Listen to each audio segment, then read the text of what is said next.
Hey everyone, GameHounds podcast. Hi, welcome back. Welcome back to my same Hi. studio that I was in last time because we had an issue and I said I was getting a new computer. I got the new computer, but unfortunately, I guess it doesn't have the drivers that it needs for anything, including this headset, which runs on everything. I'm not quite sure, but I can use it as headphones, but I can't use it as a microphone. So we had to do some fancy footwork, and I had to come back up here, and then I'll suss out what the hell's going on with that stupid thing. But yeah, I got a new work computer, and it's fantastic, except for the fact that I can't use either the Scarlet or this on it for some reason. Anyway, hi, how are you?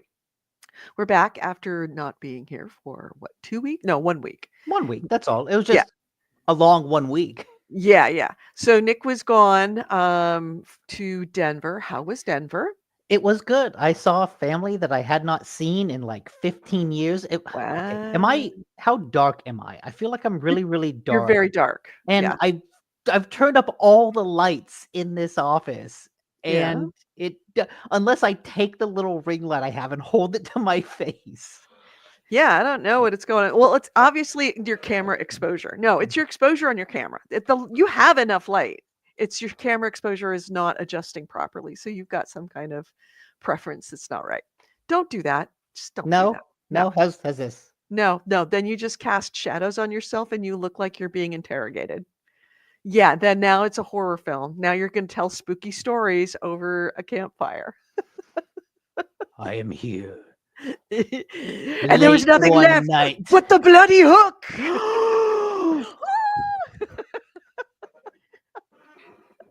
Okay. Anyways, yes, I had not seen some family for like a decade, and so it was really good seeing them again. My cousins, who I'd last seen when they were like single digits, are now grown up. One of them is married with a Yeah, kid on the way, and it's like, oh crazy, shit. huh, when that happens. Oh, time. Yeah, it's a feel. It's Yep. definitely a feel. But yeah, it was good seeing all of them again. Mhm. And yeah, just like going up to Denver to hang out with them for a weekend. It was really, really nice. Good, good. Yeah. Yeah. So what did I do? I did a little bit of gaming, not too much. Really? I feel like I thought this week you'd have locked yourself in a room.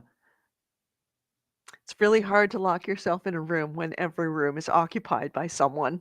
Mm, Yeah. that's when you just The kick them out. PlayStation has gone from the bedroom to the living room, and then grandpa came back, and now it's back up in the bedroom, but if somebody's in the bedroom, you can't use it in the bedroom, and it's just to that note, Edie signed a lease. Well, I haven't signed the lease, but Edie's got an apartment. Oh wow. Yeah. Nice. Nice. I'm gonna show you something that I think you're going to like a Are you lot. gonna are you gonna dox yourself? I'm not gonna dox myself. Okay, I okay. mean, Just making sure. even if I told you where it was, you'd still have a hard time finding me because it's a pretty big place. Let me get. Uh,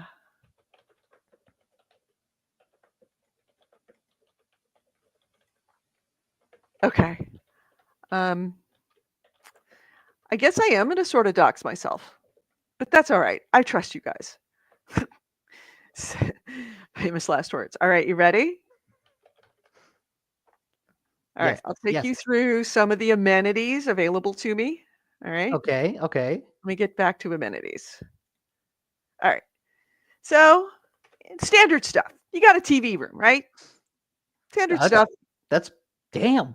Those are what is that? Wait, go back. What the hell is that window? That window is like 20 feet tall. Uh, Oh wait, oh those are all the yeah, look at that window. yeah. It's a two-story window. That's like the entry, like general area lounge the main clubhouse. Okay, clearly what you need to do, you need to put a giant bookshelf around this room with a ladder just going up 2 stories. This is not my house. This is the lounge area of the entire development. My house does not look Oh, like okay, that. okay. That's what I'm saying. This is the club room. Well, you should still turn it into a giant library. Okay, there's a package, of course, Your area. There's package concierge, those are always really helpful. Yep, absolutely. Gym, nicely Gym, stocked gym. nicely stocked gym. Lots of gym. Mhm. Lots of gym. What? What? And you will notice, I don't know if you can see my mouse, you will notice there is a microwave and a refrigerator in there. Wow. Do they have screenings? I don't know, but they're gonna. I mean, they'd have to if they have a theater. Yeah. That's cool. Yeah, the theater is right here. That door right there, that goes to the Hmm. theater. Wow, that's nice. That looks Oh, I like a take that back. resort. No, the theater is over here. Yeah, no, this is where I'm gonna set up shop. This is where I'm gonna be. And I'm taking possession next week, which is much earlier than I wanted to. But here's a thing that I did not know.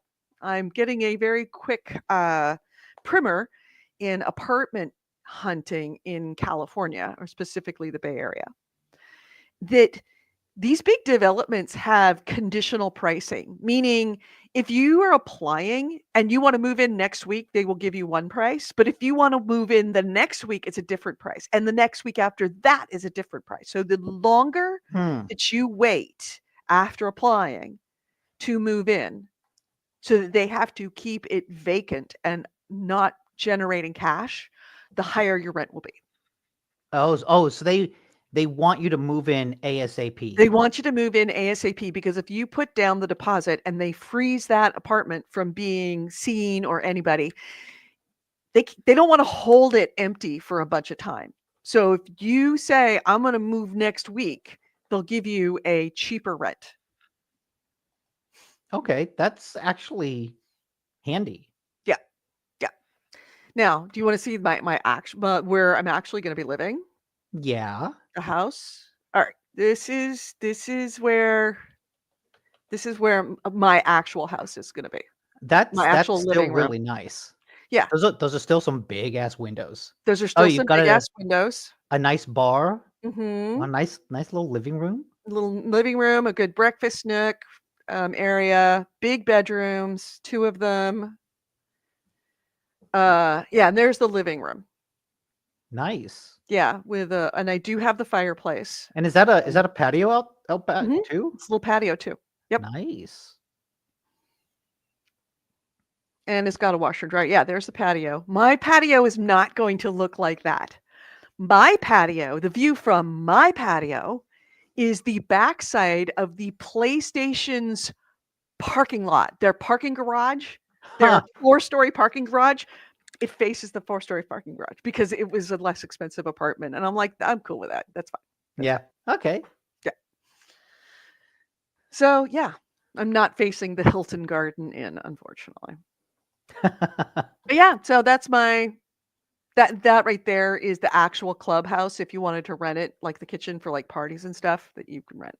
So that's not my kitchen at all. Mm. So yeah, that's where I'm gonna be moving. And I take possession next week. I'm gonna be slowly moving stuff in because I don't have a bathroom and I still have rats. Jesus fucking rats. I know. They, I they know. they're like the We keep have thinking they're wait, done, and have then there's one more. have the rats crossbred with cockroaches? Are we Maybe. dealing with a new species of Maybe. invasive animal? I don't know, but these rats are pretty. I mean, we've killed 7 or 8 of them, so there's quite a bit. Wow. So one of 2 things is happening. Either we have gotten all the rats, which there seemed to be, given what I was seeing. If you say 7 or 8 rats, that made sense. Or they're getting in somehow. More coming in from outside. Right. So I'm going to, as soon as I get my bathroom back, start to really endeavor. Well, I'm going to be moving into the all right, let's suss this out phase. Instead of just having my entire my kitchen just blanketed in rat traps, I'm going to start tactically using the rat traps and start cleaning the kitchen and throwing everything out and getting a new refrigerator. Okay. Ideally, we'll have that taken care of, cleaned, sorted out. I will have my apartment so I can start moving the stuff that I want to have moved over there after Hey, washing it, hey. and getting my kitchen sorted out. And then when that happens, then I start working in earnest to get the kitchen sorted. And if we do everything happens timing right, I get the bathroom back and I can live in the place at the same time that the kitchen will be sorted out enough that I can actually live in the house safely. And then we start the moving, in earnest, like the real hardcore. We're moving, like the Okay. bed moving over. Yeah, I'm it's hard actually to it's thinking hard of to I imagine it's hard to move things when like one of the locations is under construction right. and And you might have to spend the night yeah. there. You kind of want to spend the night there so you can do more work on it. But at the same time, you want to actually be able to sleep overnight in your house that you're already paying for. It's You just, s- you have to walk without rhythm in the dusty. yeah. So that's what's happening with me these days. That and the new computer, and yeah, it was a very good weekend. I did play a little bit. I should say not a little bit. I've played a good amount Okay. of Okay. we might actually, you know what? Let's hit some music and then we'll launch into this. Does that make sense? Yeah, yeah. Okay, let's hit the music. This podcast discusses video games, modern culture, and technology. And these podcasters are big fat potty mouths. What? Oh, but wait to open the bacon soda until we're done. Let me finish. Let Okay. me finish. Okay. All right. If you're younger than 18 or are easily offended, please stop this podcast now. Oh, and your mom says to take out the trash and do your homework.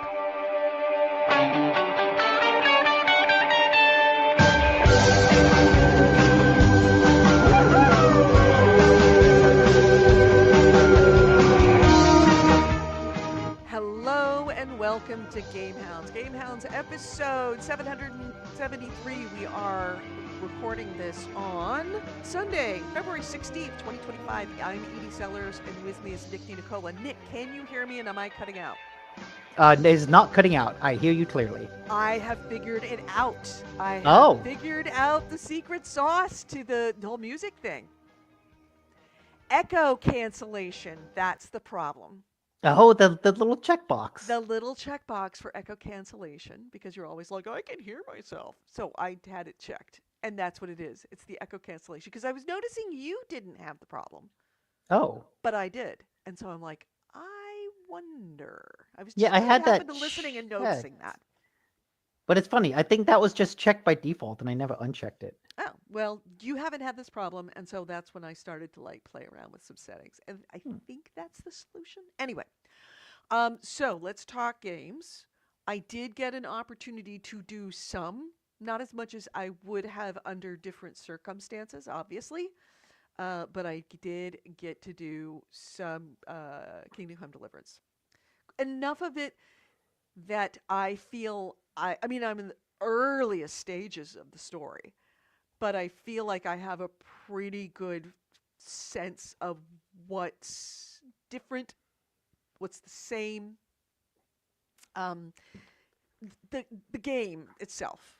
Um, Everything that people are saying about the combat being better are 110% true. That being said, more so I think than Kingdom Come Deliverance 1 is they've given you better controls. They've given you the ability to actually be way more tactical and it's not quite so hard. Hmm. But you have to use it. Before, you couldn't just go in there swinging, but you could, in general, not ever have to block. If you knew what you were doing. So This one, you absolutely have to block and parry. You absolutely have to combine, do combos. You absolutely have to do all that stuff. I had played for like, I can kind of test. I can Yeah, kind you of hear can. myself. Of course you can, because I turned off echo cancellation. Oh, um, All right, let me turn it back on now so you don't have that problem, Nick. Jesus. All right, okay, there we go. test. Cancellation. Yeah, there we go. I played for like all of 2 hours. Mm-hmm. Um, I'm like just at the very. I just started playing it last night. Mm-hmm. But right away in the combat, they introduce parrying and perfect block in riposte, Mm-hmm. where with the control at least, uh, when a shield symbol appears in your cursor, you hit left trigger to block, Yep. and then you hit the right trigger to do a riposte attack. Right. That wasn't in the first game, and that is like all of a sudden it feels like, oh, I'm a swordsman. Like I'm ting ting ting ting ting ting over and over again. It's like, oh shit, I'm good at this, even though I'm just pressing 2 buttons. Right. Yeah, and you definitely have that like I said, a better feel of it, but like you don't really think to yourself, I've got to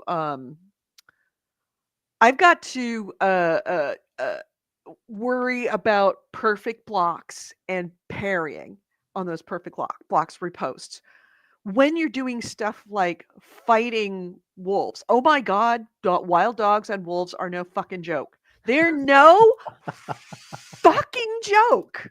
Oh, I haven't, it's been a long time since I have thrown a controller. Were these my windows to throw the controller through, I would have. I was so angry. Like I was shaking so angry for an hour. Like I'm like, I have to turn this off because I am too fucking frustrated right now. And I'm screaming like obscenities at the television. And Chris walks in. He goes, "You know, there's a 13-year-old girl who lives here, right?" I mean, you're yelling like, "You stupid motherfucking cunt, like, you crazy whore." I'm just going down. And he walks in, he goes, "You know, there's a 13-year-old just across the hall, right?" And I'm like, I am so sorry because I'm yelling it at the top of my lungs. Oh yeah, I'm sure. What the fuck do you want from me, you stupid cunt? She's like, oh, right. I gotta Got remember it. Got it. these. Remember these notes. Yeah. So anyway, that happened. But I had to go online. I finally calmed down enough to go, how do you beat wolves? And it's like, oh, you've got to perfect block them. You got to get them all in front of you and perfect block them. And then as soon as you perfect block, you can hit them 3 times, 2 to 3 times. And then step back, get them back all in front of you, perfect block them, hit them 3 times. You do that twice to all of them, they all die. And once I did that, it worked. It was easy. Multiple enemies are similar to wolves, but harder. It's the same idea, same concept. Multiple like humans, Yeah, like same don't get concept. surrounded. Don't get surrounded. Keep them all in front of you. Get them all up to you one at a time if you can. Perfect block them, and then repost, and then slash, and then back off, and wait, and then keep moving so that you can get your stamina back and you can do the next one. Because stamina maintenance is very important in these fights. You can't just go in like you get maybe 3 hits at the beginning, 3 hits maybe before you tire out. So In the yeah. few fights I've gotten into, the enemies are pretty good at blocking if you just attack them. Mhm. And so if you just go in wailing, it's Oh, going yeah. block, and then you're out of stamina, and then you're screwed. Although I will say this, it is incredibly frustrating that crossbows, and I have a very, very good crossbow because I did the pre-order and I did the, deluxe pack. One of the things you get is a really, really good crossbow. That it takes me putting 3 freaking crossbow bolts into somebody in the head, crossbow bolts in the neck and head before they go down. And even then they might not go down. They'll just surrender and then you go talk to them and then they hit you. That is frustrating about it, is that crossbows, I mean, arrows, arrows make sense because arrows require you to actually have skill to be able to do the most amount of damage. It has to do with strength and ability. Crossbows, it's always the same. That's the thing about a crossbow. You point and shoot, and you always get maximum damage from it. You I mean, should. I also think that It's a machine. i- It's if not a human. if you get an arrow in your neck, regardless of what shot the arrow, that's kind of like a Yeah, one-hit kill. right. And even if it's an arrow in your neck, maybe it didn't go very deep. But a crossbow always goes deep. That's why they had Huh. crossbows.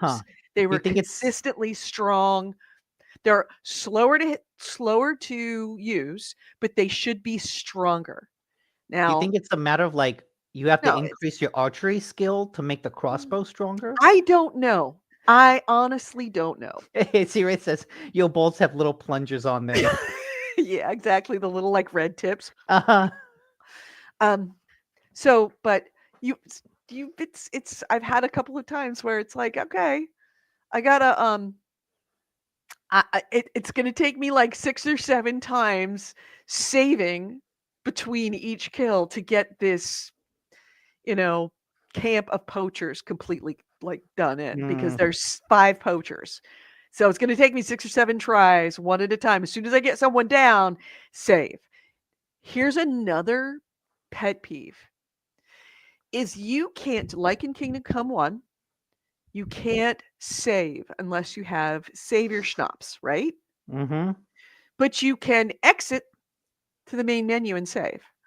Oh, you're using that to like save scum? Everybody's using it to save scum. Everybody who's playing this game, don't pretend you aren't doing that. Everybody's using it. I liked the save system because like it kind of forced you to just go with it. But Like, ah, shit, The things didn't work PS5 out. is so fast. You just go out, save, it saves instantly. Continue, you're back in. It's essentially so fast. There's no penalty They need to to disable the exit and go back. SSD for Kingdom Come 2. Yeah, yeah. They should have slowed that down. They should have throttled Oh. that part of it. So the save, if you are going to save scum like that, there's a little downside. There's no downside to it. So absolutely, save scumming is very much a thing, and very much you should be using it because everybody's using it. You should Everybody. have you tried shooting them in the knee? Corey, hey, it's been a while.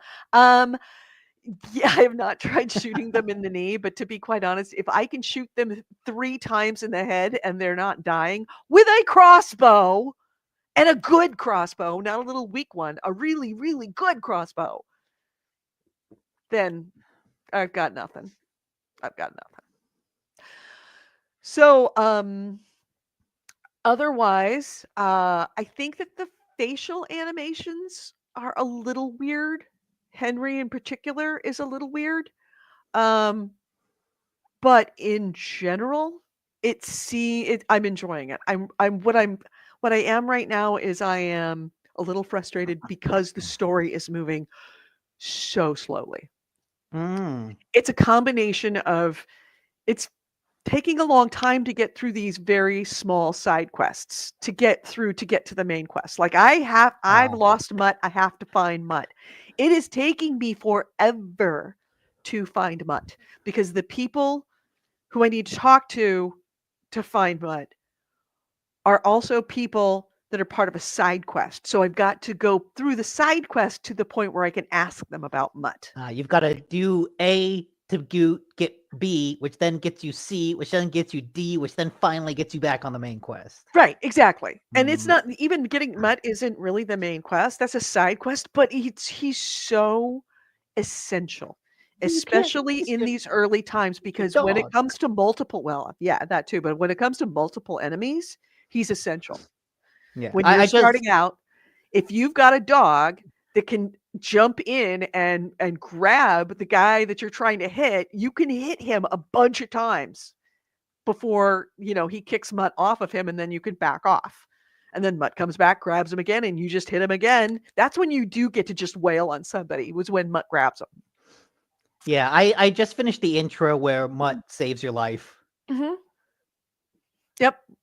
Matza is an essential item as far as I'm concerned in the game. And when I played Kingdom Come 1, I didn't get Mutt because you had to play the woman's lot to get Mutt. Yeah, I didn't do that either. And then I played the woman's lot, and then Mutt came up, and I was already in the end game of Henry's story, and then it was like, oh my God, how did I not have this dog through the whole game? It would have been so much easier. So that was the first thing. It's like, I've got to get Mutt. Is I Mutt is as essential as armor at this point, or a sword. I also really appreciate that for a game that's a pretty hardcore medieval simulator, Mhm. Mutt cannot die. If he takes enough damage, he just Yeah. runs away and he's on a cooldown timer before he comes back to you. Right. And I'm But fine with he's that. not going to die. And no, I love that. I think that's Yeah. great because if Yeah. he could die, I would never bring him into battle. I would never use Exactly. him. Exactly, and I think that that was something that they recognized, that if he could die or if he could get injured and then be out for a period of time, then you're right, you would not bring him into any battle, you wouldn't use him as intended, you would just keep him to the side until, like a Hail Mary. Mutt's your Yeah. Hail Mary. And the thing is that Mutt's great. Mutt's fantastic. So, yeah, good. You should come in and say hi more, Corey, by the way. We need to see you more. I was actually thinking about you the other day. Actually mentioned you in the last podcast, I believe. So, so yeah. Otherwise, the story. Oh God, this game. I mean, I thought Black Myth Wukong looked good on an OLED, on a Mm. 70, on an 80-inch OLED. Oh my God, is this game gorgeous? I mean, one was gorgeous. This is breathtaking, absolutely breathtaking. Everything. There seems to be a lot more danger in this game than the first one. Like you could run cross country, like like you could take the roads, but the roads were like way out of the way if you were going to go to, from point A to point B and you had to take a road all the way around to get to A. You could run straight through the forest. It would be fine. At least not in the early stages of this game, because there is nothing but packs of wild dogs and wolves the entire Goddamn way. wolves. You take 1 or 2 steps off of any road, and there's gonna be wolves. And you take 1 or 2 steps down a road, and there's gonna be bandits. It's everywhere you go is full of either stuff you had to have to hide from or stuff you have to fight. Which is why having Mutt is so essential, because he just makes just basic movement easier, because you know that you've got somebody that's got your back. There's danger around every corner. There are I danger around, it's in every, I not even love the every sound corner, of it. every straightaway, every alley, every street. Oh, and haggling. Oh, a new extra level of interesting on haggling. If you fuck up a haggle, like you piss them off, so they're like, I'm not, you're, this is not working. This is never gonna work. I'm not dealing with you. The vendor goes on cooldown to sell Oh, stuff to you. wow. Can't sell to that vendor. You can buy from that vendor, but you can't haggle with the vendor for what you bought, and you can't sell anything. So don't fuck up a haggle. I like that. I like that. I like an RPG that kind of has consequences for those failures. And like Definitely has that. it's just a cooldown, so it's not like, oh no, I can't sell to this guy ever And your again. reputation is lost, so the prices are going to be slightly higher when you do come back. I like all this sounds great, and I'm really looking forward to spending more time in it. Yeah. Another thing that I really, really appreciate with this game, and it's because I played Kingdom Come 1 right before, like dabbled in it a bit just to remind myself of the game before I went back to Kingdom Come 2. Kingdom Come 1, when you had skills, you would go up a level and then you would have skills that you could choose from. Like you could, one of 3 things that you can add, little perks that you could give your character. The old Kingdom Come, your perk always had a downside. Like you can run 20% faster, but you wear out 20% faster. Or Hmm. you can run 20% slower, but you last 20% longer. There was always a balance. Like anything good usually had a downside that came along with it. And you were constantly like, oh, which one do I want to pick? Because both of them are awesome, or all 3 options, or whatever many options. They're awesome. And I would love to have them, but they all kind of suck a little bit. And that was what's keeping me from picking perk 1 versus perk 2, because the penalty is such that it's not worth it. In Kingdom Come 2, the perks are more straightforward. They are positive. Very few of them have a downside. It's either good or not good. Okay. Or it's all good stuff. I should say it's all good stuff. Yeah, if it's a perk, You're I you're wouldn't want just to get a you're bad just perk. weighing the perks themselves, which I really appreciate, because I did not like the fact that there were many times that I was looking at it going, "Fuck, I could really, really use that perk." But the downside of it is so detrimental to my character Mhm. or my playstyle or my enjoyment. I'm not going to pick that perk, which intentionally makes the game harder for me and reduces my enjoyment of it, because I'm constantly thinking, like, if I had that perk, Mhm. if only I had that perk.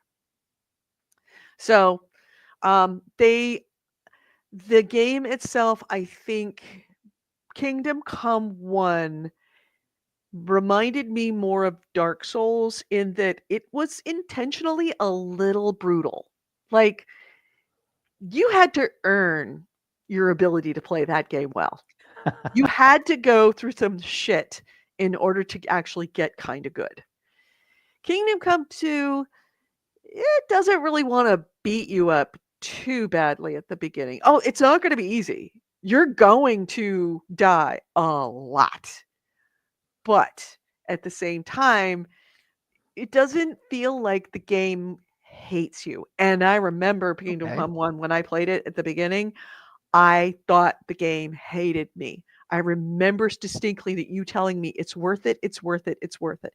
And I had to force myself to play past those early stages Hmm. because it was so hard. Like I couldn't move without a bandits murdering me. And I was just restarting constantly, constantly, constantly restarting, or getting to situations where it's like, I don't see how I can survive this. I'm stuck. Until I kind of got lucky and figured it out. And then it's like, oh, for God's sake, save. This one, Save and quit. yeah, save and quit, save and quit. This one, not so much. I think that it goes, okay, you clearly liked 1. We're going to give you a little bit of a break on 2. We're not going to make it easy on you, but we're going to not hate you as much. We're not going to make you have to earn the ability to play this game. But it is so good. The amount of how the depth of it. I mean, I'm looking at the menu screen. The depth of this is so insane. Like I have a better crossbow than this one. That my crossbow should do unbelievable damage. And they're not. I don't know what this is. I haven't gotten to this point yet in the game. Yeah, I've been watching a bunch of streamers play it. Mhm. And like I've been watching them play all through the mid game and late game, kind of knowing, yeah, it's gonna be by the time I get to this point, I'm not gonna remember anything that happens, anything that I watch. But it's been fun watching them play, especially because the 2 that I've been watching the most seem to prefer playing as like an asshole. Yeah. And so they're constantly like, oh man, I walk into this town and I've got a bounty on me right away. Instantly. It's Yeah. like, okay, how do I get around this? You turn yourself in, you pay your fine. or you increase your charisma so that you go, "Do you know who I am?" And they go, "Oh, I'm sorry, I'm sorry." Yeah. Yeah, it definitely has a lot of that consequence to your decisions.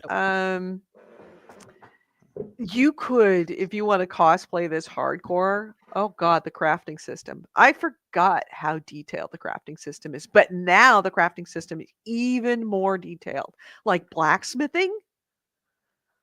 Blacksmithing is insanely detailed. I remember alchemy being very detailed, and blacksmithing is just over the top. But you could spend a whole day just doing nothing but blacksmithing because it takes a while to even make the most basic horseshoe. Mm. Hmm. So, have you done any blacksmithing? No, not yet. Oh, you should try it. I'm so early. Um, we just escaped the bandits. We got rescued by the old lady. Hmm. And I woke up and I just gathered some flowers for a remedy. Potion. Yeah, so you're So gonna I have to was, make some. You're gonna have to do some alchemy. yeah, I was just about to do that, but at that point it was 2:30 in the morning, and I thought, I should go to bed. I've started the game. I've broken that seal. Like this is enough for now. Yeah, but yeah, I'm just as enthralled with it as I was. It's just still that good a game. God damn. They just have. I look at this game so close on the heels of the only other game that I love as much as this game, or as this series. Like the only series that I love as much as this series, which is Dragon Age. In Mm. fact, more. And that's a 1-2 Come punch that on. I see what they did to Veilguard Mm. and how it has no soul. It's not even a Dragon Age game, really. It doesn't bring back any of the feels. It's it's soulless. It's Mm. just so maybe that's why the guy's name is Soulless because it's soulless. The whole fucking game has no soul. And then you see this game where it's like instantly, you are emotionally attached to it. You are instantly reminded why you loved the gameplay in the first place in the old game. You were instantly hit with the improvements of the gameplay from the first game and loving the improvements. You're instantly hit with how beautiful this game is, which honestly, there is no reason in hell why Dragon Age should not look as good as Mm. this game. They are basically set in approximately the same kind of setting. One is just magical. So technically, there's a possibility for even more beauty Yeah, true. in You're not constrained to reality. you're not constrained to reality. That game should be stunning, Well, I've and it's not. I have a lot to say about that. I That's will in the say news, Dare I and say, it's ugly. It's ugly. I will say it. Veilguard is an aesthetically ugly game. Period. The end. I don't like the look. Never have. Don't like the graphics, and the settings are ugly. And the I didn't really hit me until I played this game, but mm, how much I was just stunned. Like I would stand on hills and look out over hills, and it's like, fuck! I can't believe this is a game. yeah, I have a couple news items that relate to both of those. Is it? No, And it's yes, not. is the collect. No, no, Oh, you because only it got was the deluxe never. edition? I only got the deluxe edition. I didn't get the Mm, giant plastic tat edition because they were okay, sold out. The plastic tat editions are the ones where I'm cursed. If I buy okay. like the gear, all of the stuff that goes with it, the watches or the plastic knives or the whatever, the figurines, then it's cursed. So I guess I'll skip ahead a little bit. Mhm. I've been Avowed is out in early access. Yes. It's not out yet. It comes out on the 18th. But if you pre-ordered it, you got like 5 days early access. Streamers have been playing it, reviews have been coming out. They've all been really, really positive. And reading them, I think you might have to give the game a shot because it sounds like what Dragon Age wanted to do. Like, Really? obviously, it's not the same universe, but just the I don't emphasis know. on choices and companions and the dynamic between them. One guy had an anecdote about how he went back to camp, Mhm. and like when you're in the camp, all the characters will be having sort of conversations with each other Mhm. without you, so you can just kind of hang out there and I listen. love that. That was one of the best things about Dragon Age was Mhm. these like parenthetical conversations that were happening that were hilarious to listen in on. So, as an example of that, two of the people were talking about how they stole this other companion's fancy cheese. And they're like, you know what? Oh my god, that cheese was so good. I loved it. I don't know, right? We stole it as a prank, but like, fuck, man, that was good cheese. And the other guy, like, if you go over to him, he's like, what the fuck is my cheese? What happened to this? Hours later, he's in his camp again, and those same two NPCs are talking, and they're like, I feel really bad that we stole the cheese. But The cheese also, because it becomes its own character, uh-huh, the own NPC. but also, The we subplot. we would totally do it again because it was that good. And so hearing that, I was like, "Oh, okay, this sounds like it's got the writing. Like everything about the world and like the perspective and the systems aren't Dragon Age, but it's that writing, right? That Mhm. focus on companions, that focus on choice. Dynamics. I've heard people are making choices where one companion's like, "Yeah, you did the right thing. Yeah, you did the right thing." Another guy's like, "What the fuck is wrong with you? I'm going." And they had to like talk to him to convince him to stay because he was so pissed at them. And it's Wow. like, That's like "Oh, a Carlac moment with us. uh-huh." And it's like, "Oh, that's what you want out of an RPG like this. That's what you want out of a Dragon Age." And So I'm looking at this gameplay. I've never even looked at Avowed gameplay because I had just written it off completely. Oh my god, this looks fun. yeah, and I've heard really good things about the combat too. It I've looks great. I'm I will be playing this in Kingdom Come side by side because I've Mhm. heard enough good things about it that I'm like, "Oh shit. This is like a dark horse candidate for like one of the best games." I don't know if it was a dark horse candidate because they've been talking about how Avowed was gonna be, like, one of the big releases of Well, this month. Microsoft has been talking a lot about it, but I think a lot of people have kind of written it off like, is it good?" I mean, I've even Yeah. talked about it. I'm excited because it comes from Obsidian and they've done a lot of good work, but I've like, looking at some of the previews, it didn't necessarily look great. God, this looks fun. This looks fun. But yeah. So yeah, Avowed is definitely one to keep your eye on, and I'm really happy with the reviews coming in saying that it's good. Yeah, wow, I'm actually really loving the way that this combat looks. And advantage, it is actually on Game Pass, so you could stream it or you could try it out without having to Well, that's pay kinda 60 nice. bucks. Alright. Alright. So, alright, So yeah, I I'm just in. after everything I've heard about it, I felt like I had to mention it to you because I know you're stinging from Dragon Age, and I feel like this might scratch that itch. Mhm. I could definitely see that.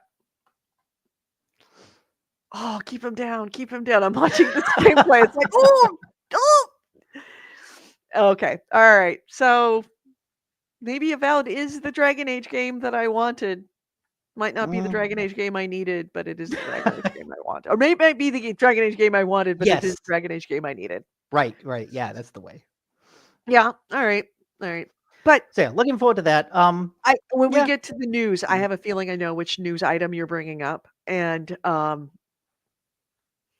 Oh, I think so it too. just I mean, I currently am less than a mile from the offices of EA. Where I'm going to live is literally behind PlayStation and around the corner from EA. There's a part of me, the indignant 58-year-old woman, who feels like walking in and saying, "I need to talk to somebody about Dragon Age. Like, somebody needs to come down. I need to give you a dose of motherfucking reality because I'm reading shit that tells me that you're fucking idiots. Mhm. That you have whoever is saying this needs to be fired instantly. And everybody that person works with that thinks that that's a good idea should be fired. But I'm not going to. I want to, but I'm not going to because I do not want to get arrested. That's the only thing holding you back. Only thing holding me back is a fear of having a criminal record. Okay. In the meantime, before we get to Mhm. that, I played a bunch of stuff. Yeah. I finished Ender Magnolias, and there's not a whole lot to say about that game more beyond just it felt really, really good to play. Like Mhm. it was such snappy, fast combat. And I need to mention that because the next game that I played is the exact opposite. And I think that might have hurt it a little bit. Oh, what was AC you Ray said, immediately brought up AC Ray says, arrested, infamous Karen TikTok ah video star. Yeah, I could be video game Karen. I'm happy to do that. Finish is like Edie's on fire today. Yeah, I'm a little salty. I'm gonna be salty about Dragon Age for a good long time. Let's just say that. The still waters run deep for this the anger, the indignation that I have of the the Veil God. this travesty that they committed on the not even on, to the Dragon Age community. And everybody else who's a gamer, because if you weren't a Dragon Age player, it's even worse for you. Just the Because you gaming didn't, community. yeah, just the gaming industry in general. Anyway, AC Ray said it's made by So yes. Obsidian, and it actually seems like Obsidian. Yeah, avowed. Yeah. So yeah, Tales of Iron. This was a 2D Souls-like game that came out. I played the first one a couple years ago. Really, really liked it. Mm-hmm. Just it captured that tense Souls-like combat really, really well. It had just a kind of fun premise where you're a little rat prince. The frog kingdom invaded the rat kingdom, decimated it, killed the king, and you're playing as the plucky little prince who has to rebuild his kingdom. And it's like, oh, this is cool. As you go, you make alliances with moles, you make alliances with other species, and it's like, oh, this is all really, really cool. The sequel, I was really excited for it.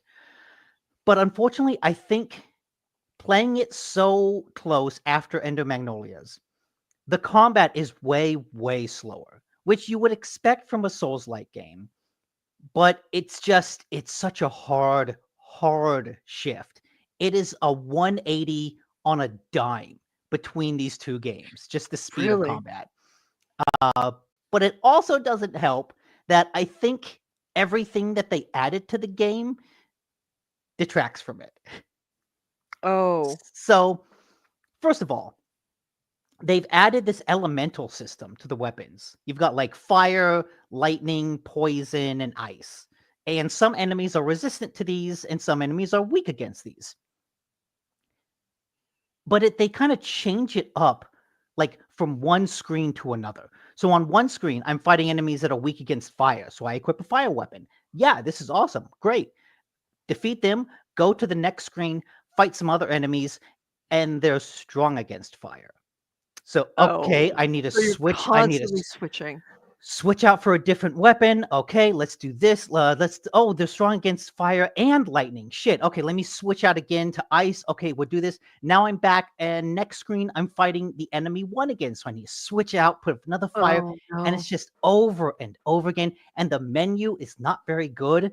And it just doesn't have a takes- quick it doesn't have, like, Nope. equipment shifts. no loadouts that you No can loadout. do. Yeah. King Beyond Deliverance 2 has that, Yeah, incidentally. yes, it was one of the things they added to the game. Which is like one of those things, it's like, you were listening! You were listening to us and saying how much we would really love that, and you did it, and we love you for it. But yes, exactly. This one doesn't have it, so I'm just constantly fighting with the menus, switching stuff out. And then like any Metroidvania Souls-like game, you enter a new area, you explore it, you defeat a boss, and you get a weapon. Mhm. In this game, usually when you enter a new area, you kind of fight a boss, and then that area becomes this hub where you can kind of do some more side quests. So I defeat a giant snake boss, and then I can hang out in that area and like go hunt down some snake eggs to clear them out and like spend a little bit of time in this area. But what that means is, oh, I defeated the giant snake who's, resistant to poison and does Mhm. poison damage. And when I defeat him, I get a really good poison weapon. Yay, this is awesome. But I'm in the poison snake area, which means all of the enemies are resistant to poison. So I can't use the cool new weapon that I just got. Yeah. And it's just like, why? Why would you structure it like this? Where Yep. I can't use the new weapon, I'm constantly having to switch out weapons. And then I don't know if this is from the first game, but the, hang on. Bitters. Of course, you love the bitterness that I have. Bitter says the bitterness Yeah. is delicious. Yes. Yeah. We are I'm both gonna very, we are both bitter bitches right now, and I'm gonna I'm need to embracing. open one of these because Speaking of which, all right. my So throat's a what do little you have a dry. choice of? What are you drinking? Uh, bacon, pickle, or cucumber. Bacon. Yeah, yeah. Bacon. I Bacon. thought I Bacon. thought I thought for sure you would go pickle. No, bacon. Okay. I Um, am curious to know because now we have established that these sodas are not the actual flavors. It's really the mhm. label, and they've got something else inside of it that looks like it could taste like bacon, but is actually a real soda flavor. Lester's Fixins soda. Okay. Hey, let me take a swig and then I can go on ranting. Okay, so bacon flavored soda tastes like Tastes like a cheap knockoff of Coke, like a wannabe RC Cola. oh wow. That actually sounds kind of delicious. There's a little bit of creaminess, like maybe a Could it be red cream cream soda? soda. It could, it could be. Yeah, Hmm. That's a good one. Oh I yeah, will you I love will that? finish that one. Growing on you? Mhm. Speaking of which, I It's need how to get soda something to drink. tastes in the Matrix. Yeah, it's how Okay, you can get something to drink. I will I'm gonna continue get something to drink. ranting Yes, keep about going. Tales of Iron. Please do. I'll be right back. Yeah. So where was I? What was I talking about before? I don't know. Um, I know that feeling. like All right. the weapons. I was The like, butcher's oh, switching out and you no get the boss. loadouts. Oh, yes, Oh, you the get enemies. right. You get the weapon that you can't use. Yeah, but then okay, the bosses, they hit you so fucking hard. Like I get hit and I'm down to 1 HP just in one shot. And the way that the combat is structured, the enemies telegraph their attack like really, really well. But it's just, oh, I'm gonna dodge, I'm gonna dodge, I'm gonna parry. And if I miss one of those, I'm just wrecked. And then I have to focus on healing for the next, you know, 30 to 60 seconds before I can actually get back to fighting again.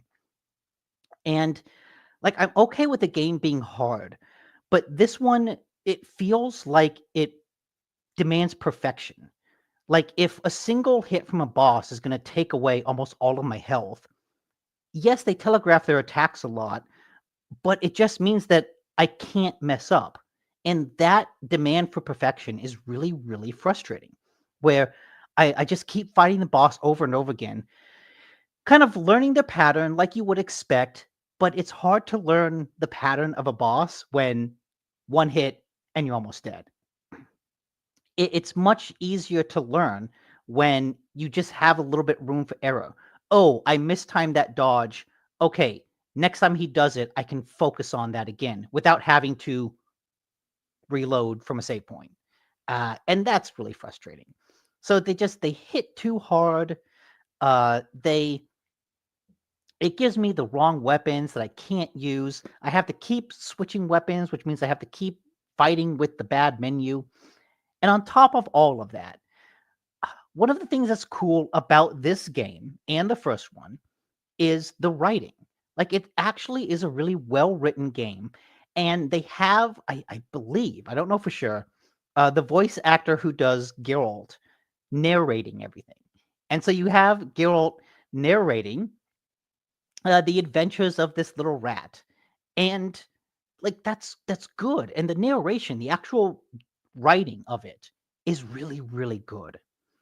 But the problem with the story is that it is the exact same story as the first one. I thought that we would be getting an actual sequel where, oh, now that my plucky prince has rebuilt the kingdom and become a king, what new force is he going to fight? What new kingdom is he going to battle against?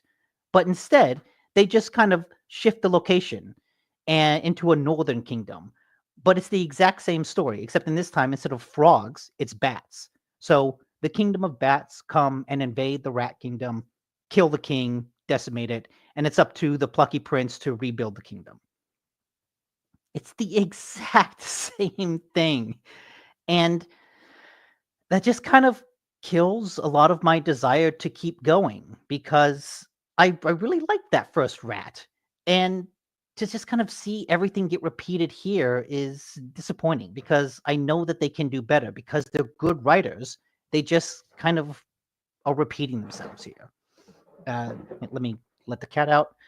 So yeah, Tales of Iron 2 is I I don't want to uninstall it yet. I kind of want to go back to it at some point to give it another chance after they patch something, assuming that they will patch something.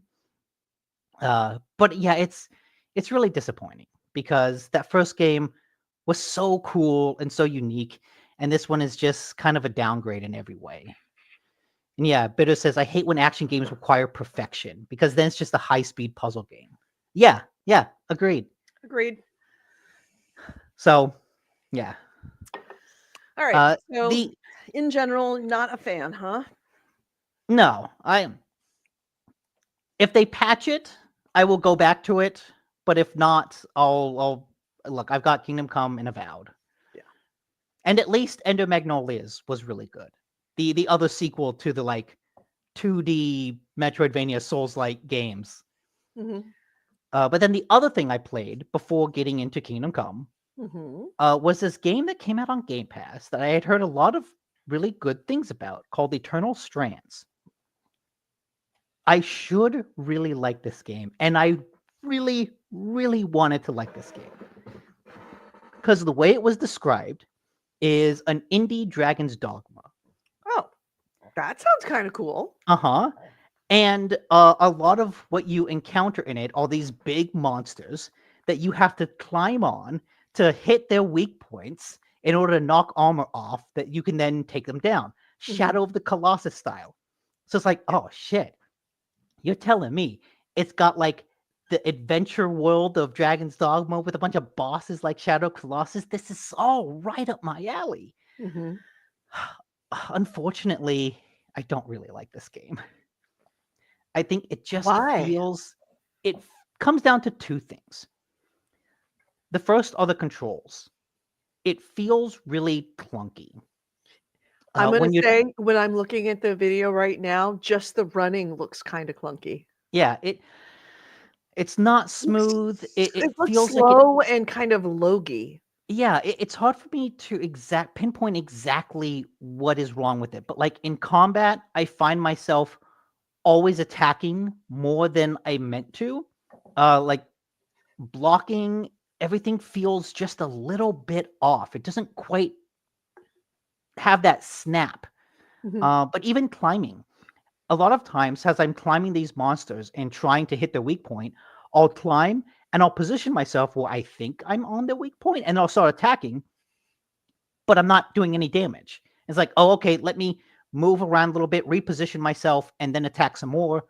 And okay, now I'm doing damage. And it's just a lot of little janky things like that. And there's just kind of one of those after another in everything from like running around, climbing on monsters, attacking monsters. All the interactions just don't quite feel right. Mhm. Uh, And I guess I'll back up a little bit and explain the story of it, because it's got a cool story where you are part of this city that has locked itself out from the world. There's like a world war, and your city basically put up giant magical walls around it. Mhm. And now, like after a century, after multiple centuries, I forget how long, after a really long time, you are part of like a band of wizard explorers. And you have kind of accidentally found a way through that magical wall to the outside world. Mhm. And so the way the game is structured, it's almost like kind of a roguelite where you're meant to go out into the wilderness, find supplies, explore, discover new locations, and then when your inventory is full, come back to base, use those resources to build your base, build armor, and then you go out and explore some more. And it's got this one also has an elemental system, but it works really, really well. Where if you kill enemies, fire enemies, you get fire resources that you can then use to build fire armor, which helps you fight more fire monsters. And it works really, really well. That loop of going out and like fighting monsters to come back and build armor to fight more of those monsters works really well. The whole elemental systems, the way they interact is really impressive. If you throw a fireball into a woods, the trees catch fire and that fire spreads. Wow, that's kind of And cool. and it's like, oh shit. I'm at one point I came across just these little tiny bugs that spit fireballs. And they're just like a simple little bug. But they would shoot a fireball and it would land and it would start a big fire. And then you shoot another one and it'd land on my right and start a fire. And all of a sudden, shit, I'm surrounded by fire. Oh my God, this little bug is going to kill me because it's just starting a massive forest fire. And that's all really cool. But then I'm always fighting with the controls and I can't quite do what I want all of the time. And the other thing that I found disappointing was just the world, the look of it. The thing about Dragon's Dogma that made it so interesting, and part of it was, hey, it's a really high budget game, so it had a lot of really good graphics, but it also had fantastic lighting. The Mhm. lighting in Dragon's Dogma was stunning. When it was noon, you felt that noonday sun coming down. You felt it going through the trees. When you're in the desert, you could just like feel the heat from the sun. And when the sun went down and everything got pitch black, it felt like you were alone in the wild wilderness. The Mhm. lighting did so much to convey mood. And in this game, because it has this kind of cartoony style to it, a lot of the lighting is really, really flat. It doesn't the world just doesn't quite have that same depth. And so as I'm running around it and exploring and like trying to find cool landmarks, it's like, oh, I'm constantly getting lost because so much of the world looks the same. Mhm. And like I said, it's kind of flat, kind of uninteresting, and it just doesn't have that visual dynamism that comes with a really, really good lighting system. And when the game like this is built around exploration, you want the world to be really, really compelling to explore. And I just didn't find it that compelling, which was Mhm. really disappointing. Um, so yeah, I've also heard that they're working on a patch for the combat to this game, and maybe I'll try this one out. This was another Game Pass game. It came out late January. Um, yeah, if they patch it, I think it's definitely worth another shot because there's so much in it that I want to like, but there's also so much in it that's holding it back from being that really good game. Like, this is the kind of game where I don't know if it will sell well enough to get a sequel, but I want it to sell well enough to get a sequel because I feel like the sequel will be that good game, right? The sequel would be, oh, this is the game you wanted to make. This is the game this was always meant to be. But they're not quite there yet. I'm watching this. It's this shadow of the Colossus kind of climbing up, and wailing on a creature to kill its weak spots, and take out its legs and its arms methodically, and having to, move around the body as it's trying to shake it off of you is just so interesting.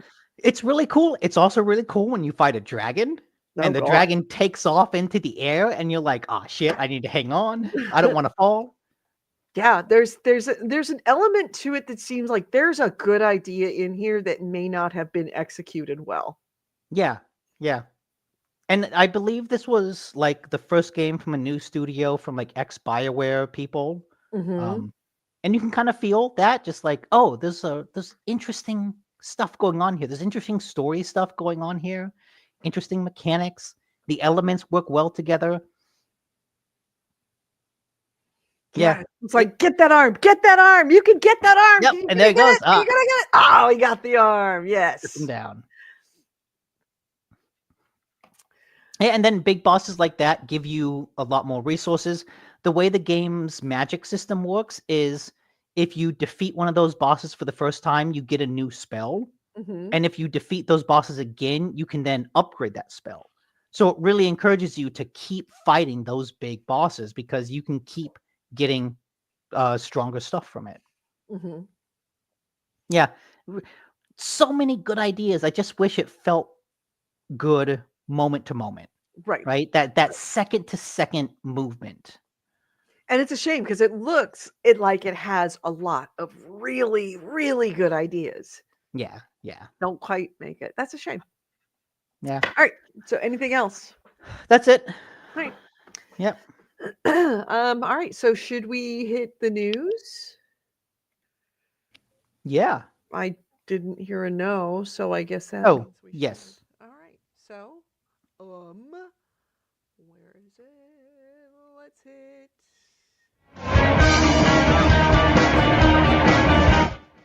Why are you? Why? Let's do this. All right. No, stop. Okay, this should be it. There we go. This is the GameHounds news and news and commentary of the week in gaming with Gamer Edie and Nick Nicola. Did I stutter there? No. Okay, so yes, we have solved the problem. Yeah. All right, so this first item is, it's all you because I am at a computer where I cannot get the email where I have all of my saved items from the week.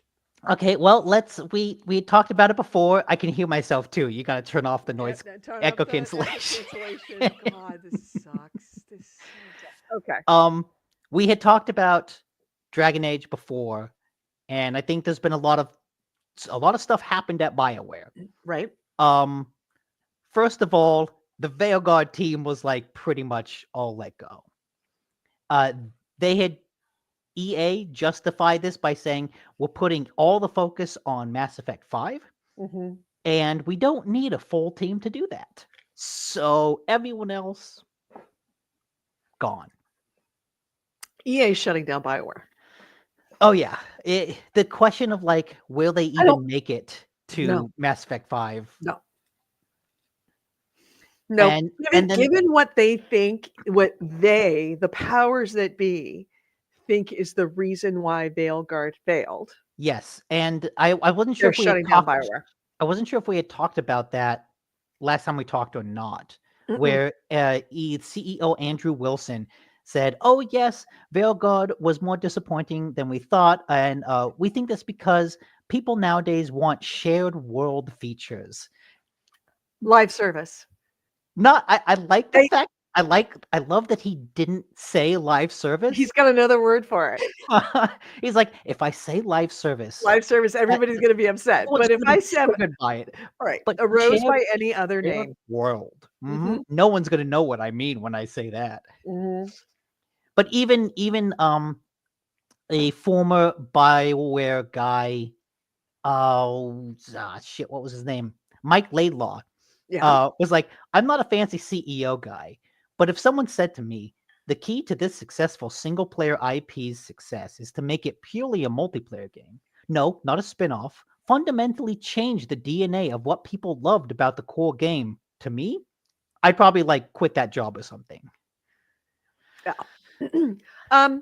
What that is some jackass at EA who wanted it to be the live service game and then got overridden because everybody said it's a bad idea to make a live service game right now. That has failed miserably multiple times. Is now coming out and saying, "See, I was right. It should have been a live service," which is no, it shouldn't have been a live service. It was not an A or B. You needed to make a good game, and you made a bad game. You Yeah. made a game that insulted the fans and gave nothing to the non-fans. It was an ugly game with bad writing. It's like I said it. And You- that is why Dragon Age, or that's why Veilguard failed. And believe me, the people at who did Baldur's Gate? Larian. People at Larian instantly went to the new to the press and started having their own comments after that comment about it should have been a shared world feature of like, no. Evidence number 1, can I show you exhibit 1, sir? Baldur's Gate 3 did fine. We made a good single player game. You did not make a good single player game. And the answer to that isn't to make it live service. It was to make it a good game. Yeah. That was your problem. Which is also refuted by the fact that a week after Andrew Wilson made those comments, Kingdom Come 2 recouped its dev cost in a week. And sold, I believe it sold 1 million copies in one day. Yep. And yeah, it's just selling incredibly well. Exhibit number 2, for your consideration, the jury, please look and see Kingdom Come Deliverance 2, which is the game that Veilguard should have been. It should have been that. Mm-hmm. And it wasn't, because they fucked up. And EA is getting more and more like the Guillemot family than is comfortable for me. All the news items I have are a spider web that link together because I also have something about Ubisoft. Yeah. It is alarming that the gaming industry of publishers and developers, of these big publishers, developers, these corporate publishers and developers, are becoming more and more like each other in a not good way.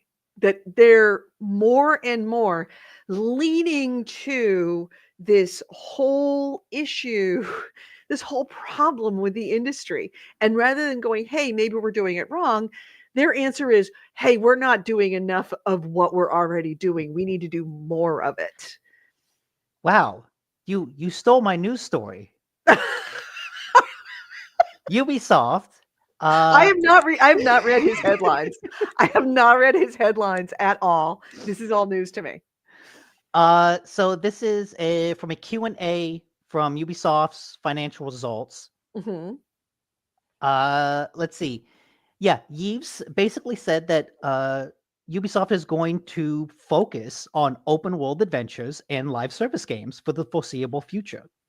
I believe his exact words were, "We have been investigating significantly for a pipeline of products for the coming year along 2 verticals, these being open world action adventure as well as games as a service experiences.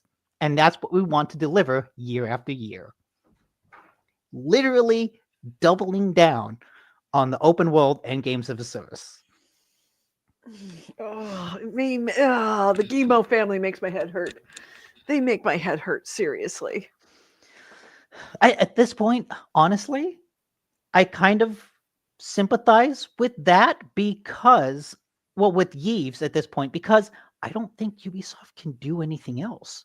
No, I think it's gotten rid of anyone that can do anything. Yeah, they've like narrowed down everything that all the hired studios. Everybody that can do a single person. Yeah, they just. Oh yeah, games of a service. That's all we can do because that's all anyone knows how. That and NFTs. That's the only 2 things we know how to do anymore. Yeah. Yeah. Come on, Jupiter, get in here. So I don't, I yeah. wonder if like Eve Guillemot is like stupid or just is crazy or crazy smart. Because remember, they're in that discussion with Tencent about Mm, them purchasing it. And if he keeps spouting more and more incompetent shit, it just might make them go, you know what? We could do better than this guy. We could, if we had this company, we could do better than this guy. Let's get this company before he fucks it all up. Let's buy it now because if he's every minute that he is there, he is putting this company in peril. He's doing something else stupid. Let's try and save this company from this jackass. when he talked about what's coming up, he did say Assassin's Creed Shadows, which, to be Mhm. fair, does actually look really cool. Yeah. But then he also said, well, we have big plans for Rainbow Six across all platforms. We're going to release a mobile Division game I was to say Division, Rainbow uh, Six, Tom and Clancy. a new Anno game. Oh, okay. And it's like, oh, okay, that's not a lot, dude. Like, Yeah. I guarantee you that mobile Division game ain't gonna make the big bucks. No. Rainbow Six, like you've been doing a lot with that, and hey, it's chugging along pretty well from what I understand. But it's no Call of Duty. You It's can't not just Call of Duty, you can't just shovelware this out every single year and expect people to buy it. and it's like, is that really all you have? Yeah. Assassin's Creed, Division, and And Rainbow Six, and and Anno. like what? And Let's not forget Anno. a strategy game that, sure, I'm sure it's great, Good. but it's a niche product. All strategy games are. Yeah. And Anno is not the best strategy game, especially in a year where Civ 7 just dropped. Yeah, that's true. That's intense competition. Yeah. I have Yeah. no idea what Anno. I've never played it, so I can't Oh, comment on Anno, that. it's fine. I mean, it's essentially Civilization, but or like Victoria. Remember the Victoria game? What Mm, that was? Yeah, same kind of idea, but less deep. okay. Yeah, it's Victoria Light. It's essentially takes Civilization and then mix it with Victoria. It's nation building. More like Tropico, I would say. More like take Tropico and Victoria and put it together. Okay, I liked Tropico, but I that's mainly love Tropico. because Tropico had a sense of humor about itself. Right. This does not. There's no sense of humor in Yeah. this. But and I played quite a bit of Anno 1066 or whatever it was, 1766, whatever. I played Anno quite a bit for a while, but eventually it kind of petered out for me. Hmm. And I see that Civ 7 is just, I mean, you're not going to beat for a strategy game. You're not going to beat Civilization. You're just not. It's too entrenched in the world Yeah. of strategy games that I mean, Civ 7, it's a civil Chris has been playing it nonstop. He turns in code, waits for the build to come back out to make sure that everything, checks out compared to everything else. Cause of course it's all like fitting pieces together. So making sure they all fit together properly and hasn't broken anything else. And so, he submits it and then he has to wait. So he plays Civ 7 and He's like, submit and then go one more turn. right. No, he Click, plays click. he'll play like, 30 minutes, 40 minutes waiting for the build to come back to him. So he sits and plays it periodically throughout the day and into the evenings. And I've been watching him and I'm like, how is it compared to 6? And he goes, it's more the same. Yeah. But it's Civilization. It's always going to be Civilization. Yeah. But he said, here's the thing about Civilization is you play the crap out of it for the first month. And then you put it down and you leave it and you don't come back. And maybe once a year you come back to it until they give you a new civilization. Yeah, until they patch something, until they add something. Right. Or just because like, oh man, I could go for a game of Civ. It's like, you know what? I want Gandhi to take over the world. Yeah. I could really, I wouldn't like me with Crusader Kings. Yeah. Like I go long periods without playing it. And then I come back and it's like, I have to remind myself how to play it again. And then I remind myself, and it's like, oh man, I forgot how much I love this game. And then I play it obsessively for like a Oh month. man. Now I'm And then, wondering, hmm? does Crusader Kings cover the time period of King Sigismund and Wenceslas? Wenceslas? Wenceslas? Does it cover that It time period? should. Let me see. That's a good question. Can we play as like the King Sigismund and basically rule Bohemia? That's a good question. Let me see. King Or maybe the other way around. We'll be Wenceslas.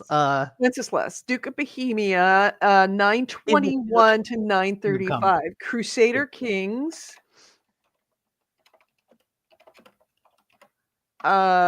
plays from Crusader Kings time period. I bet it says he's like that with Skyrim. Long periods of waiting, and then you just get into it. No. It's 100 years after. Crusader Kings 100 years after Wenceslas. Wenceslas was in 921 to 935. Crusader King starts at 1066 and goes to Okay. 1452. That's pretty far off. Yeah. No, about 100 years. Yeah. Okay. 130 years. So not too much, but still, you do miss Wenceslas. But you do get whoever comes after Wenceslas. Okay. So play Kingdom Come Deliverance 2, and the sequel to that is whatever you do with Crusader Kings 3. So you can play, there's Wenceslas, Boleslas 1, Boleslas 2, Boleslas 3, the red. Oh wow. Now then you get to Boleslav the Brave, and he is at 1025. No, 10. No, he only lasted a year. Now I'm gonna keep an eye out for that name in Kingdom Come. Nesgo 2 Lambert. He is 1032 to he only lasted 2 years. Okay.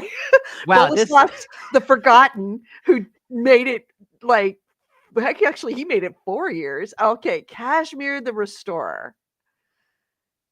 1066 to 1058. All right. So then after that is there we go. Nope. 1058 to 1076. Jeez. God. Poor Henry is just living through a time of political turmoil. There we go. Vladislav I Herman, who was, I guess, Boleslav the Generous went up to 1079. So that's like 1066 is like right there. Mm-hmm. So you get the beginning of Boleslav II, the second, the Generous, and you get all of Władysław the I Herman, followed by Zbigniew of Poland. So he's 1073 to 1113. Henry's going to be fighting in wars the rest of his life. No, like lots of kings. Wow, that was what, like 8, 9 kings in a period of 100 years. Lots of them were like 1 year, 2 arrived, years, right? Arrived 1032. Reign 1032 to 1032. It's like, oh well, okay. Anyway, so Yes. Okay. More horrible things people doing. Let's go back. Let's go back to EA.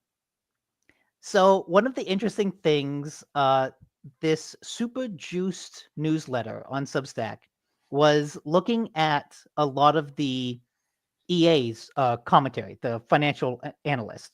Mm-hmm. And one of the funny things that he found was that they said EA Sports FC's new Rush 5v5 game mode may have created an unexpected challenge by being almost too successful in terms of player engagement. Because it's 5v5, normally soccer games are 11 versus 11. So the 5v5 game, faster paced matches, more social features that allow multiple friends to play together online. And he writes, this mode's integration across multiple parts of the FC ecosystem, including Ultimate Team, Club, Pro, and Kickoff modes, illustrates EA's ambition to innovate within its franchise. But according to management commentary from the October earnings call, Rush quickly became the preferred way to play for over half of veteran players, with matches played with friends more than doubling year over year. Hmm. Even so, the success appears to have created unintended consequences for EA's monetization model. The fundamental challenge stems from how Rush's 5v5 format interacts with Ultimate Team's established economic ecosystem. The shorter format requires different squad building approaches, potentially disrupting the carefully balanced meta that drives Ultimate Team's player card marketplace. Oh. So Oh. basically, Ultimate Team is where FC made all of its money. Right. They introduced a mode that was so popular and required maybe a little bit less money being spent that is why you saw the revenue from FC drop so Drop. significantly. Because they had more people playing it, but they were spending less. Uh-huh. And so I'm really curious now. Yeah. Watch to see if FC 26 has that 5v5 mode in there. Or if EA's like, Well, that's I a know question. people liked it, but But it cost us money. So let's right, take it but out. the question is, do they take it out or do they find? I would guarantee you that if they can find a better way to monetize 5v5, they will. That's true. That's true. Yeah. They might. It's worth looking at because, a lot of the stories around that earnings call was, oh, Dragon Age didn't do well. But the real thing that made the stock drop was FC. FC. And so But it's it really really was a victim funny. of its own success of a Yes. particular mode within it. It's so funny to think that, oh, we introduced a new mode that was too successful and ended up costing them money and making the stock fall. Yeah. So I'm really curious what the next FC will be like with that 5v5 mode. That's the question. I mean, if they want to turn this around, if they want to play it smart, they'll find a way to better monetize 5v5. I would hope they wouldn't just pull it out, but I also wouldn't put it past them. Right. Yeah.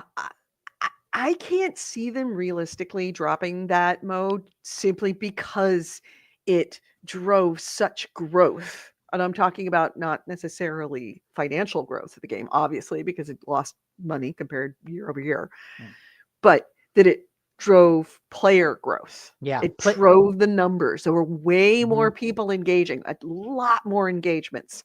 Because if you consider that those are quick, short games, you've got more games being played with more people. Yep. That is kind of ripe for being like cleverly monetized. I think that they would be foolish to get rid of the potential cash cow that they would have. They've got what people want. The question is, can they make money off of it? Enough money to compensate for what they might lose if they got rid of it. Yeah. In other big studios having issues, Warner Brothers. I'll be right back. Stand by. Okay. Warner Brothers is having a heck of a bad year. Not only are they coming off a bunch of live service flops like Suicide Squad and Multiverses, but also there were reports that the Wonder Woman game is like going through a whole reboot system. The company's already put more than $100 million into the game, but it was rebooted and given a new director in early 2024, which basically kind of restarts its whole development process. And even then, it's not sure what will happen at this point. They had also hoped to have a major update to Gotham Knights, or the studio that made Gotham Knights, WB Games Montreal, had hoped to have a big update to that game, but Warner Brothers said no because that game also kind of flopped. A game that was based on The Flash also got canceled after the movie flopped. So amidst do they all have of any this, games that's due out for Captain America? Because I'm hearing Captain America is about to flop. oh, it's already like the reviews have not been good across the board. No. No, but I think EA is putting out a Captain America and Black Panther game like next year, Mm-hmm. this year or next year, something like that. Mm-hmm. But yes, a lot of so this is from PC Gamer. Numerous sources laid the blame for Warner's video game troubles on a lack of coherent direction under the leadership of CEO David Haddard, who Absolutely true. who Absolutely. stepped down in January. Mm-hmm. So that's good. Yeah. The new CEO, JB Perrette, said that the company will get back to profitability in 2025, but acknowledged it will take longer to get back to the levels of profitability that the company expects. Mm-hmm. So Warner Brothers Games, despite having the best-selling game 2 years ago with Hogwarts Legacy, Mm-hmm. beating Call of Duty, Yeah. everything else that they've worked on, everything else that they've published has just kind of suffered from one issue or another. You're only as good as your last game. Hmm. But in getting all of the bad news away, getting into the Mm-hmm. good news, Mm-hmm. after the success of Astrobot, PlayStation has said that it's kind of part of an increased focus on family games, and There's they money there. There's money in them Thar Hills. Mhm. Family games is cash. And they had also talked about live service games. Hey, look, Helldivers 2 did really well. That means that you should, we expect good things from fair games. But really, it's Astrobot. Mm-hmm. Yeah, the Herman Holtz said that Astrobot was a really, really important IP for PlayStation going forward. And yeah, that PlayStation plans to release more family games, which is definitely a shift because so much of PlayStation's first party games are really serious cinematic adventures. Death Stranding, Ghost of Tsushima, God of War, Days Gone. They just announced a remaster. Returnal. Shit, what else did they do? They got the Demon Souls, Last of Us. Right. Like everything they do is serious. We are serious cinematic storytelling. So to have them actually focus on family games is a shift in direction, but also one that is kind of good because it's a whole new market.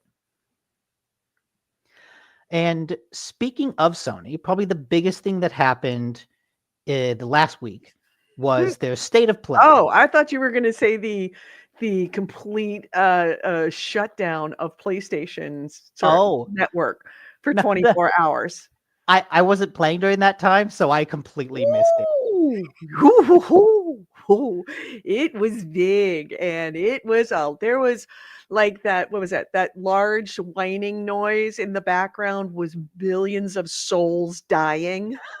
A disturbance in the A force. disturbance in the force happened where every gamer in the world sat up That's in the right. middle I of the actually night and forgot said, about that.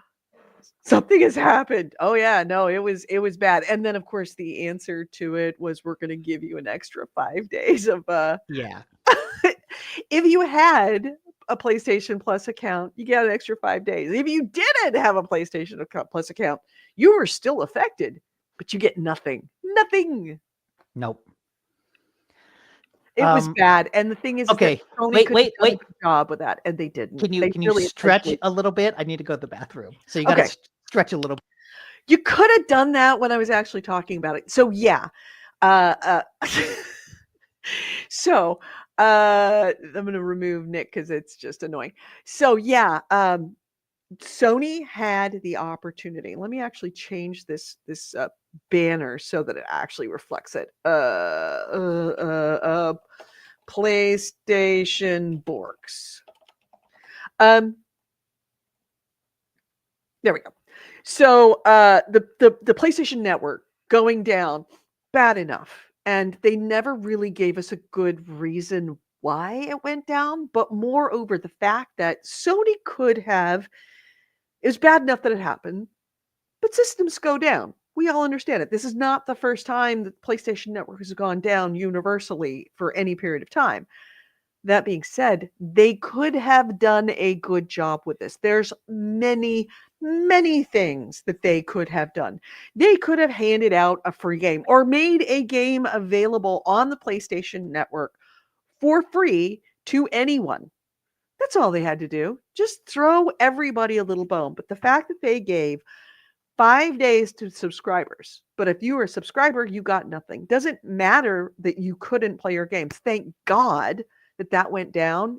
I was actually playing on my PlayStation, but I was playing Kingdom Come Deliverance. And it did not require an online connection. Thank God. Had it required an online connection, I would have been very, very unhappy. This is the advantage of Discs. not all requiring an internet connection. It's not even discs. Like if you downloaded it, you wouldn't need it. But yeah, not requiring internet connection is and Kingdom Come. In fact, it was happening while I was playing Kingdom Come Deliverance, and I'm like, I wonder if it's going to happen to me. I don't know if this requires an online connection, but clearly it didn't because I was able to play the whole weekend. And that was actually when I got a lot of my play done was that weekend that it went down. Anyway, so you were saying your PlayStation thing. Yes, the state of play. State of play. They released a lot of pretty good trailers. A lot of stuff that actually looked really good. Of all those, probably the more interesting story was that Borderlands 4 has a release date of end of September. But because Borderlands 4 is coming from Take-Two, that means we have an estimated time frame of when GTA 6 will release. Because Stephen Totillo in his GameFile newsletter said that a lot of developers were really happy that Borderlands 4 got this release date because so many publishers are holding off announcing release dates for the games because they want to know when the fuck GTA 6 is coming out because nobody wants to launch in that same time frame. Excuse me. So having Borderlands come out in September kind of gives you a little bit of a sense. And there was a whole Kotaku article where someone said, okay, it's end of October. I'm putting all my chips on October 28th specifically. Yeah. So it'll be fun to see how that turns out because we October still 28th don't have a date. No, but October 28th is not a bad time to be releasing. Right before Halloween. Yeah. Great. It gives a month for everybody to absolutely want one. And then before Christmas, 2 months before Christmas. So that it gets all the initial people who are going to buy it anyway will buy it in those 2 months. Oh, yeah. And then you're going to have the ones that couldn't afford it, wouldn't afford it, otherwise will be able to buy it, have it bought for them for Christmas. Yeah. It's far enough from Call of Duty that like they might not impact each other. So end of October is the current main estimate. Right. Other than that, let's see if I can find some trailers. Oh no, go ahead. You just name it. I'll find the trailers. Okay. Let's start with the Midnight Walk. Just keep talking. I'll bring it up. Don't worry about it. Midnight Walk, Tides of Annihilation. One at a time. One at a time. I'm not going to be able to pull them up that fast, but yeah, Midnight Walk. Hell is Us, Dawn's Paradox, Onimusha. Fuck you. Midnight Walk they've described it as a cozy horror game. Oh God, it looks very I don't think Nightmare Before Elm Street meets Nightmare Before Christmas. Nightmare Before Elm Street. Honestly, Nightmare Before Elm Street would be fucking awesome. That would be so Where did that come from? I have no idea, but that's genius. Yes, it's like Nightmare Before Christmas meets Grim Fandango. And that makes sense because this game is entirely claymation. Yeah, looks like Tim Burton. Also, like I said, they described it as cozy horror. This does not look cozy at all. This looks profoundly fucked up. No, it does, but it also looks cozy horror. Okay, I will take your word for it. Like Nightmare Before Christmas is cozy horror. Yeah. But yeah, it's just really interesting art style. Beyond that, I kind of don't know what it's doing. But hey, a good art style goes a long way. And it's also PlayStation VR, which is terrifying. Yeah, which is interesting and weird. I don't know what to expect from that. And then the other thing, what did I say second? I don't know. I wasn't paying attention. Onimusha. They announced a remake of Onimusha 2 and a new Onimusha, Way of the Sword. And the new Onimusha trailer is definitely worth watching because it's surprisingly funny.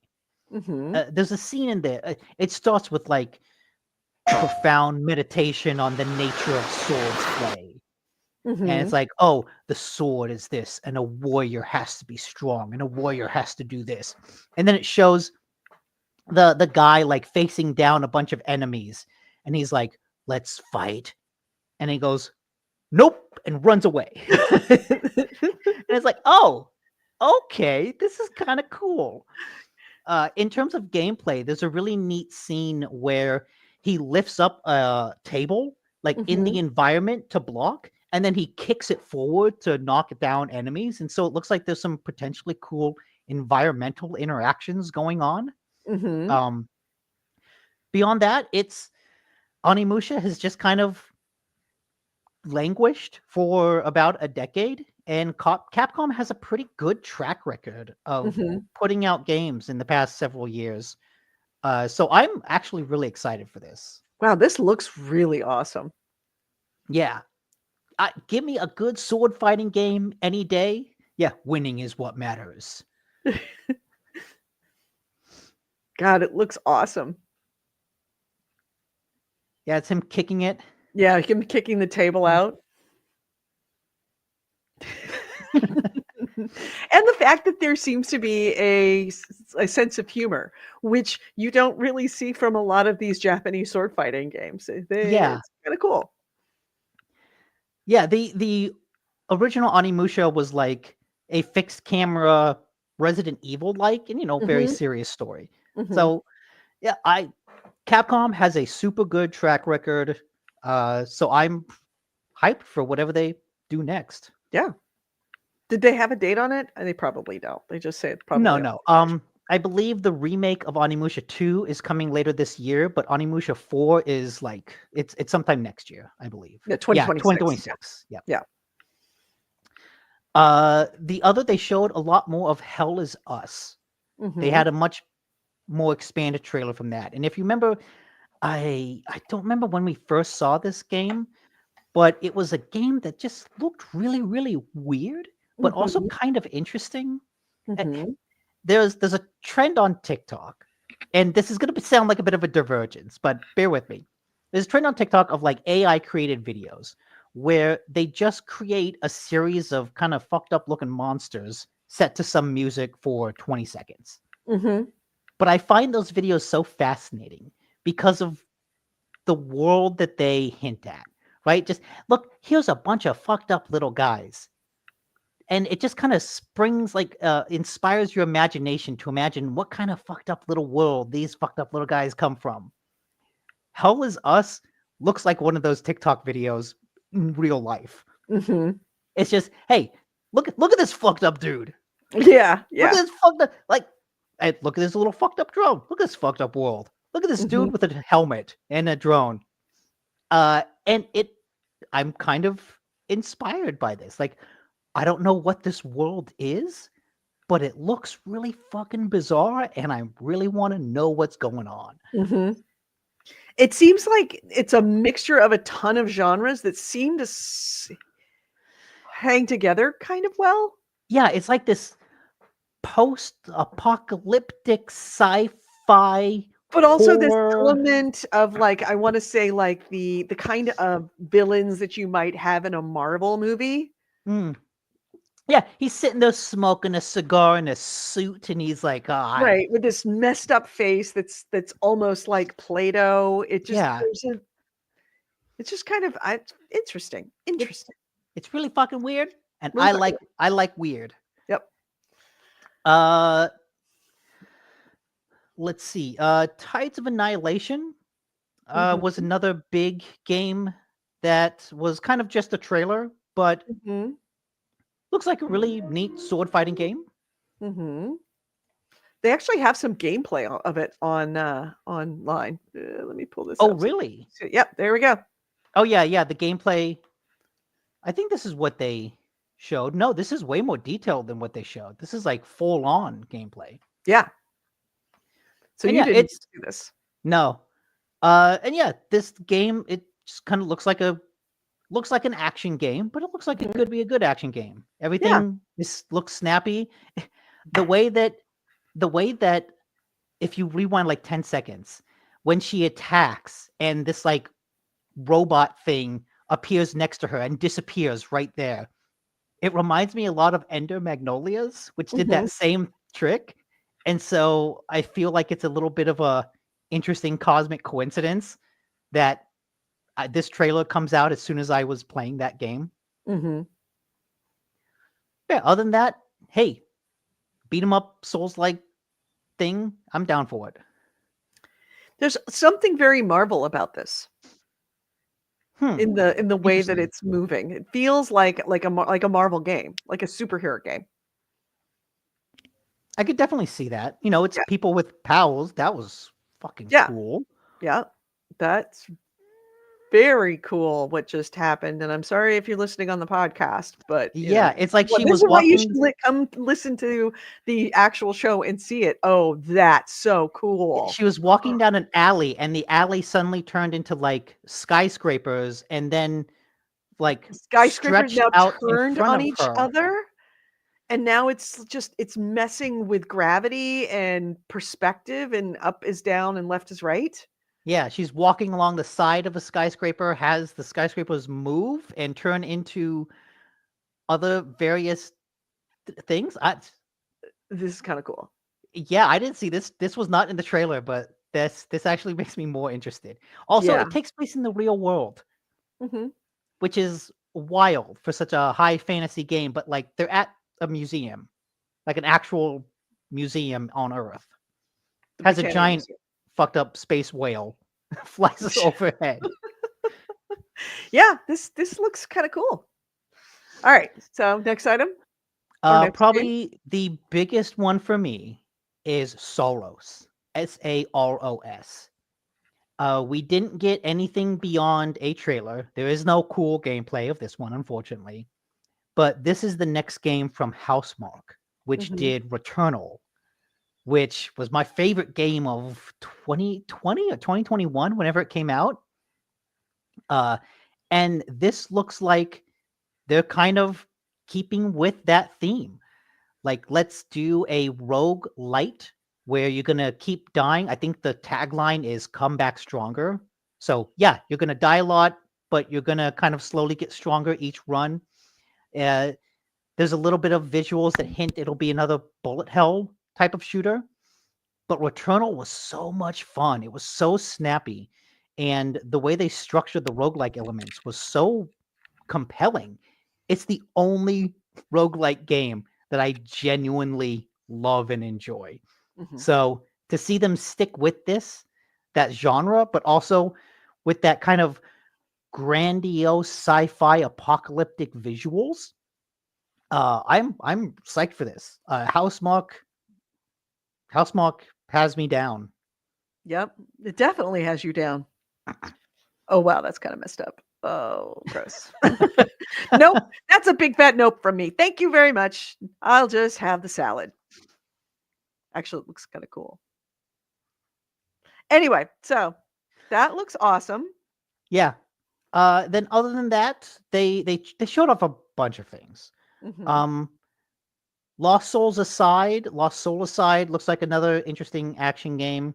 Mhm. Darwin's Paradox looks like a cute little platformer where you play as an octopus trying to save humanity from aliens. They showed off more of Split Fiction, Mhm. the game from the It Takes Two developer. Mhm. And that still looks really good. Obviously, Borderlands 4, as I mentioned before. Oh, Dreams of Another. Dreams of Another is another one of those. What the hell am I looking at?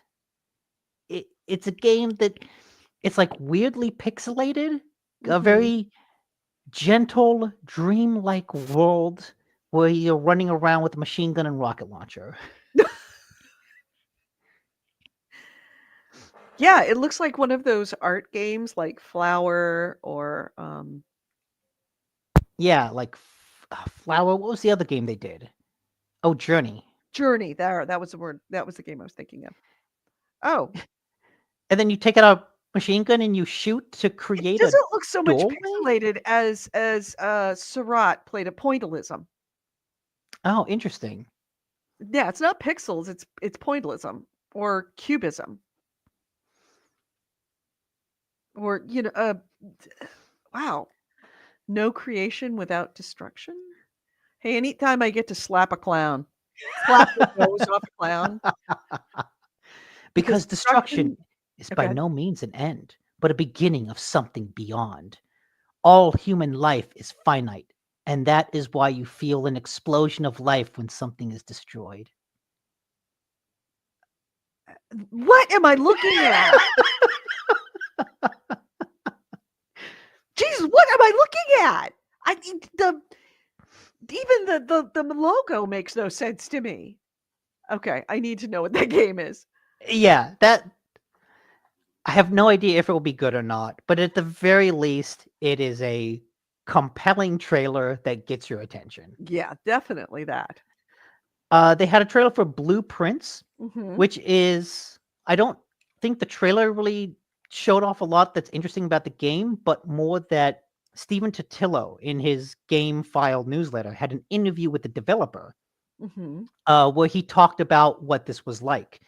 And it sounds like what makes this great is not something you can do in a trailer, but it's one of those puzzle games where all of the puzzles kind of build on each other. You know, something like The Witness, Lorelei, and the Laser Eyes, um, Mist. Just you're like going around this mansion, finding blueprints, and each of those blueprints kind of introduces new things. Uh, yeah, the in the interview, he said that the title is like a three-way pun, where there's blueprints, as in like a sad prince. There's blueprints, as in you're getting blueprints to this house to kind of open up and explore it. And then the third pun he said was a spoiler that you'll figure it out when you play it. So I say the trailer was less interesting than the interview with Stephen Totillo. Mhm. But based on that interview, this game sounds like it could be one of the next like big, compelling puzzle games. Okay. And then a whole bunch of other stuff: Mind's Eye, Metal Eden, Abiotic Factor, Lost Records, Stellar Blade DLC. Oh, they're remastering Days Gone. Oh, good. That's not a bad game to remaster. Yeah, There are worse. yeah. I think everyone was hoping for Bloodborne remaster, but look, don't get your hopes up. Yeah. Yeah, another Five Nights at Freddy's game. I forget this was Directive 8020. I don't even remember that one. Oh, that's the next Dark Picture Anthologies game. Oh no. That one's like a sci-fi alien horror one. Okay, so we're gonna be playing that one together. Probably. Okay. And yeah, I would say that's it for the state of play. Looks like a really solid lineup of very It interesting was games coming. it was surprisingly solid. I think usually these state of plays, at least the past couple, I think they've showed off a bunch of games and it's been, oh yeah, that's neat. That's neat. Mhm. Sure, whatever. But this one actually had like a genuinely impressive lineup. Next item. That's that kind of it. Yeah, I could talk some crap about Game Pass, but I don't know if we need to do that. Yeah, we don't need that. Yeah, We've already talked a lot of crap about crap, yeah, including EA, who deserves to have crap talked about it. yes. Fuck them. Fuck those guys. Anyways, hey, Game God. Pass, it gives you Eternal Strands and Avowed, and So much for that, of you should gaming pick it up for a has month. been really damaged by suits. Oh By yeah, just suits. And EA is such a perfect example of that. them and Just Ubisoft, they're both just accountants that are just doubling down. just like widget salesmen. They're in it because it's Oh, cool, but that's about it. What? I just remembered an interview that I need to find it, so Yeah? because you would love it. Oh, stream it? Oh, we'll absolutely. If we play anything Dark Picture Anthology, we absolutely have to stream it because Nick and I argue like a married couple Oh when we yeah. play those games.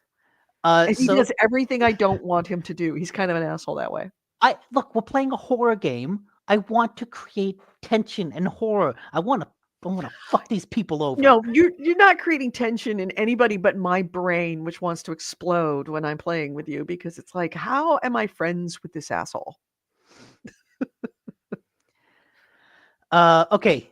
There was an interview that Bobby Kotick did for the Grit podcast, where he basically he talks so much shit about former EA executive Riccatello? Riccatello. Yes. Really? He dishes on Riccatello? Oh, where is the quote man. specifically? Yeah, he is a bit of a drama queen, Nick. He likes to have the drama, game and real life. You agree, AC Ray? So okay, Bobby Kotick said that World of Warcraft, the movie, was one of the worst movies he's ever seen. That it was a distraction to the core team. And then one of the other things. Oh, come on, IGN. You're breaking up this interview across multiple articles instead of just putting it all in one. Oh. Yeah, Bobby Captain Kotick America. inner John Riccatello. Okay, where is it? Bobby Kotick declares former EA boss John Riccatello the worst CEO in video games. Wow. Let's see. Talking on Podcast Grid along with former EA Chief Creative Officer Bing Gordon, who intimated Riccatello's leadership, quote, hastened his departure, unquote. Kotick acknowledged EA's, quote, business was in a lot of ways better than Activision's, but, quote, would have paid for Riccatello to stay CEO forever. Quote, I'm not saying this because Gordon is sitting here, Kotick said. Our fear was always that Bing was going to run EA. Quote, and we would have paid for Riccatello to stay CEO forever. We thought he was the worst CEO in video games, which is hilarious because Riccatello, if only by his actions, wanted so badly to be Bobby Kotick. Yeah, he did. You could tell he absolutely idolized Kotick because everything that Kotick did, Riccatello tried to do, but couldn't do it because he's not very good. In fact, he's very bad at what he does. Yeah, I just remembered that, and I thought it was so funny that like Bobby Kotick, one of the most hated names in gaming. Oh my god. And you know what? Fucking Bobby, I gotta give it to you. You made me like you just a little bit. Yeah, it's kind of let's see it's kind of Mussolini, like talking shit on Hitler. Yeah, absolutely. It's like you don't like either one of them, but you're absolutely going to listen to that conversation. You want that interview. Yeah. To find out what his what everybody really thought of him, and to find out, yeah, we were right. He's kind of awful. Yeah, like no, everyone hated Riccatello. Like even Bobby Kotick was Even like, no, Bobby- fuck that dude. If Bobby Kotick says you're one of the worst CEOs in gaming, dude, ouch. Let's see, what was it? Riccatello became CEO of the game engine Unity Technologies late 2014, but left the company in 2023 in the wake of massive controversy regarding previously announced and then walked back install fees. Riccatello's tenure with Unity was marked with several controversial moments, including apologizing to developers for describing anyone who doesn't embrace microtransactions as, quote, the biggest fucking idiots, unquote. Oh my god. That's right. I remember that. I do too. Oh, Riccatello. What is he doing? Nothing. I remember looking like, what is he doing next? After Unity, there's nothing on him. He finally just walked away with all of his stock options, I guess, and and the world is better for crying into his giant pillow.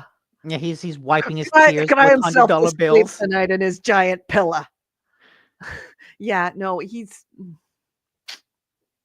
Oh man. That's hilarious. It's it makes me feel dirty. I mean, if there's a Schadenfreude in there, but still, it's like, oh, it also makes me mad. It makes me mad because it's not like EA got better when Riccatello left. His DNA is still all over I that think company. Case in point, the problem with Veilguard was that it wasn't microtransactioned. It wasn't live service. That's what they're taking away of the failure of Veilguard. That is Riccatello's DNA still infecting that company. yeah, I want to say no, yeah, 2013. Yeah, Andrew Wilson took over from there. But there was a while where EA was like doing really interesting things. Maybe it was pre Riccatello when they did like Mirror's That was Edge and yeah, Dead that was what's Space. his name? The guy who got the Assassin's Creed tattoo. Larry Probst? Not Probst. Was it Probst? No, Larry Probst was the CEO from 1991 to 2007. No, it was after Probst. It was the famous guy, goatee, got the Assassin's Creed a tattoo on his arm and debuted that tattoo at E3. Oh, I know who Oh, you're talking about, but I don't remember his can't name. remember his name. He's like super famous. The chat room is probably going nuts right now. Guys, what was his name? Yeah, Riccatello succeeded Probst.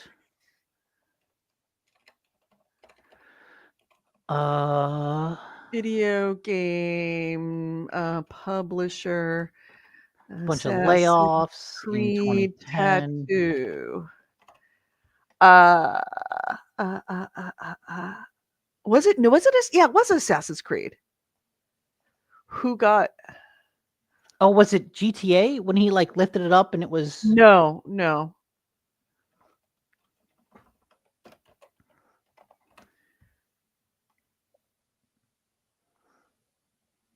Yeah. Oh, you know who I'm talking about? Not Des. No. Fuck. Was it what's the his guy that name? worked at Microsoft? Maybe. Oh, I forgot where he came from. I think yeah, wanna say he worked at Ubisoft and then he came to. yeah, it's like I remember he lifted his arm and it was like GTA 5, and then like he did it another year with like Halo Right. 3 or something. Okay, he definitely worked for Microsoft. Yes. Microsoft tattoo guy. Yeah. Anybody in the chat room, having such a brain cramp. Phil Spencer. No. Oh, no? No, Phil Spencer is head of Xbox right now. Yeah, I think Phil Spencer is also the guy who had the No, tattoo he on was him. head of what was it, EA Games maybe? Or EA Sports. I think he ended up being, was it Andrew Wilson? Capwimmer. Andrew Wilson. Oh, no, it wasn't. Okay, I found a picture of the guy, but not the goddamn name. Larry Probst. Not Peter Moore. John Nessie. Yeah, does it? Peter Moore. That's who it is. That's what I'm thinking of. Peter Moore. But no, wasn't Peter Moore head of EA Sports, I want to say. Oh, I'm getting Peter Moore. Who's the Fable guy? That is Peter Molyneux. Molyneux. Okay. Yeah. This guy right here. This guy right here. Yes, This guy. yeah, that's that who guy, that that's guy, what I found right too. there. That one. Yeah, Peter Moore. Okay. Wrexham. He was the head of Wrexham. He was a Liverpool CEO. Sorry. Oh, but he will support Wrexham as an advisor. Interesting. Oh my gosh! All right, no, I'm like a huge fan of Wrexham right now. AC Ray says this isn't the first time we've been down this rabbit hole. It isn't. I don't remember. Did I forget? Did my memory get wiped? He was CEO. He wasn't CEO. Liverpool. He says, CEO of Liverpool. 3 years at CEO at Anfield at the last of the season. Wants to get back the National League club Wrexham. Confirms he will support Hollywood stars Ryan Reynolds. Yes, thank you for the Wikipedia link. That's what we really need. Interesting. When was this? This is 2020. Oh, that was a while ago. Yeah. When I Google Peter Moore Wikipedia, the first result is Peter Moore (parentheses businessman). The second result Uh-huh. is Peter Moore (parentheses serial killer). Not the same Peter Moore. I Let's don't think hope. so. Let's hope. Okay, there's a third Peter Moore (parentheses shoe designer). The multiple lives of Peter Moore. Mm-hmm. Oh, by the way, Ookie Bookie Spelookie has a new competition for greatest game ever. And I have to pull it up. And I just remember it was that something said in an interview. There it is. Hold on. There we are. I saw this and I'm like, oh, this is a better name than Ookie Bookie Spelookie. I could maybe make fought poopy fought the game.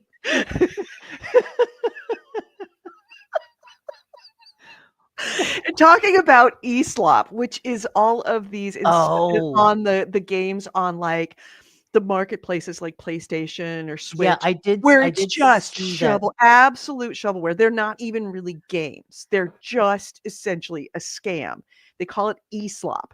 Yeah, I saw that PlayStation took down some after IGN had an article pointing out a bunch of right. And this is IGN's article. The headline of it is, which is a quote from somebody about the eSlop there, about how poorly many of these marketplaces are policing their marketplaces, because once you get approved as a developer then you could put anything up you like, and that's where you start getting the eSlop is from these guys who make one game and then they just shovel out just partial games and whatever, and they're clearly, like, the names are clearly just not real games. Casey And says, the quote is, gotta go make that shovelware. yeah, the quote is, I could make fart booby fart booby fart the game and maybe it would eventually get taken down. Devs reveal why the consoles are drowning in eSlop. So that's what's happening there. Yeah. There was some good titles too. I forget which got taken down, but like there was a GTA that was very obviously not GTA. There was like there were a couple of them, but I don't remember exactly. But I was reminded too, if you want like an interesting discussion about EA as a company now, the latest Remap Radio, maybe not the latest one. I think it was Remap Radio 79. They spend a while in the beginning talking about EA as a company and kind of noting that like we joked about Ubisoft being unable to make anything other than open world and live service games, that EA now is just incapable of making a single player game. They fired everyone that did it and they just can't do it anymore. And we shouldn't expect them to, because that's just not what the company does now. No. And it's disappointing, but yeah, like I think EA and Ubisoft are both so far down that live service rabbit hole that they can't get out. Yeah. Well, they've like I said, fired everyone that knows how to make anything other than live service. And I don't think that they could rehire at this point, because it would require the investors and the stockholders take a risk. And if there's one thing that the stock market is absolutely adverse to, is risk, especially right now in this atmosphere, this economic atmosphere of uncertainty, when we don't even know, when you got eggs that are going for $14 a dozen and you have no idea at this point what discretionary income is going to be, not just in the United States, but globally. There's just no way anybody's going to take that kind of risk, not of a corporation that's got investors like that on the stock market. Yeah. So yeah, that's all my stuff. All right. So shall we wrap this up? Yeah. All right. Let's wait for it. Close this out. You've been listening to GameHounds, and I didn't turn off that thing. All right, let's hope. Can you hear me? Am I cutting out? No. Oh, okay. You've been listening to GameHounds, episode 773. We did record this on Sunday, February 16th, 2025. I've been Edie Sellers. With me has been Nick Nicola. Ways to get a hold of us. GameHounds.net is our website. GameHounds@gmail.com is our email. We record this show live every Sunday at 2 p.m. Pacific, 5 p.m. Eastern here on YouTube, Facebook, and Twitch. On Facebook, we are facebook.com/GameHounds. On YouTube, we are GameHounds Vids, VIDS, as in videos, all one word. Go ahead, like, subscribe. If you've listened to this or you've even listened to a part of it, go hit the like, go hit the subscribe. We would appreciate it. And of course, on Twitch, like and subscribe on Twitch. We are the GameHounds. We'd love to have you come back and listen to us live. Thank you to everybody in the chat room. It was so great to see Corey Wallace again, especially since I literally mentioned him last week or 2 weeks ago. Mentioned him 2 weeks ago, and here he comes right back like Beetlejuice. And said his name 3 times, and there he was. But if you want to join us for a live show, we would love to have you. But if you can't, we always have these available for replay on all of those platforms, as well as a podcast. We have this as an audio show on iTunes and just about everywhere else that has podcasts. If you listen to a podcast platform and we're not there, please let us know. We will put ourselves there. But if you are listening to this as a audio podcast on iTunes, please, please, please leave us some feedback. Hit a like, give us a rating, stars, whatever. Let us know. Let Apple know what you think of us. We would love to have your feedback on that. And also, it helps us get noticed by more people as an actual podcast now that we're actually doing that again. We are 100% Patreon funded. Thank you so much to all of our patrons. If you would like to become a patron, patreon.com/GameHounds is our Patreon. $1 a month is all we ask. We're not looking to get rich on this. We are only looking to just help offset some of the costs, especially now since I'm actually paying rent these days. And you of need course, money to fight the rats. I do. I need money to fight the rats. But also Discord. Don't forget our Discord. Our Discord is right there on the screen if you're listening to it. If you're listening to any of those different platforms, the Discord link is on all of those. Please join us anytime. That's where you can always talk to Nick or to me. Have a great week, everyone. We will talk to you next week, and take care. Don't forget to wash your hands. Be good. Be well. Game on. Love you. Bye.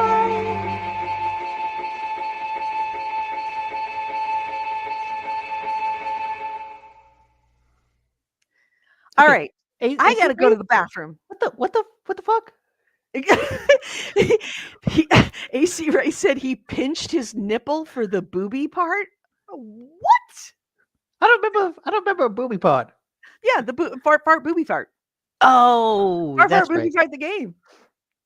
The obvious competition to Oogie Boogie Splooky. Mm-hmm. No, Oogie Boogie Splooky. How much you want to bet there song. at this point right now? There is some e-slop somewhere on some platform called Fart Booby Fart the game. Probably. They've already put it up. I can almost guarantee it. And hey, if any of you find eSlop on any of the marketplaces that is called Fart Booby Fart, please let me know. I want to know where it is because I want a screenshot. Anyway, I should go, everyone. We will talk to you later. Bye. Bye.